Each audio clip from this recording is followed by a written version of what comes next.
লন্ডনের হিথ্রো এয়ারপোর্টে luggage management করতে গিয়ে যাত্রীদের লাগেজ ম্যানেজমেন্ট করতে গিয়ে উঁচু জায়গা থেকে পড়ে দুজন লাগেজ হ্যান্ডেলার গুরুতর আহত হন। কয়েক মাসের ব্যবধানে দুজন কর্মী আহত হওয়ার ঘটনায় ব্রিটিশ এয়ারওয়েজকে £3.2 মিলিয়ন জরিমানা করা হয়েছে। লন্ডনের সাউথওয়ার্ক ক্রাউন কোর্টের শুনানিতে বলা হয়েছে, হিথ্রো এয়ারপোর্টের এই দুই ঘটনায় এটা স্পষ্ট যে ব্রিটিশ এয়ারওয়েজ কর্তৃপক্ষ তাদের লাগেজ হ্যান্ডেলারদের জন্য পর্যাপ্ত সুরক্ষার ব্যবস্থা করতে ব্যর্থ হয়েছে। বিশেষ করে উঁচু জায়গায় কাজ করার ক্ষেত্রে কর্মীদের পর্যাপ্ত নিরাপত্তা দেওয়া হয়নি। একটি ঘটনায় আহত একজন কর্মীর মস্তিষ্কে রক্তক্ষরণ হয় এবং অন্য আরেকটি ঘটনায় একজন কর্মীর পিঠের হাড় ভেঙে যায়।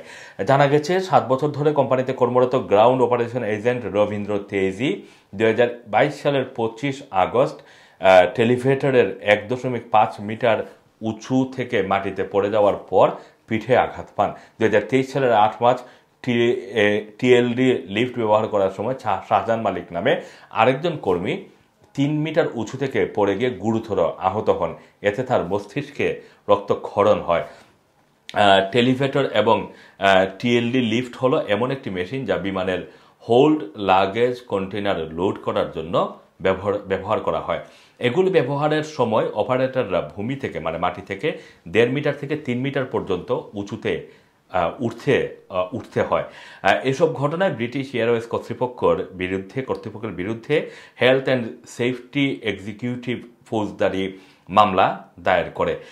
এতে কর্মীদের সুরক্ষার জন্য উপযুক্ত এবং পর্যাপ্ত ব্যবস্থা গ্রহণ নিশ্চিত করতে ব্যর্থ হওয়ার জন্য ওয়ার্ক অ্যাট হাইট রেগুলেশনস 2005-এর অধীনে ব্রিটিশ এয়ারওয়েজ কর্তৃপক্ষ দোষী সাব্যস্ত হয়।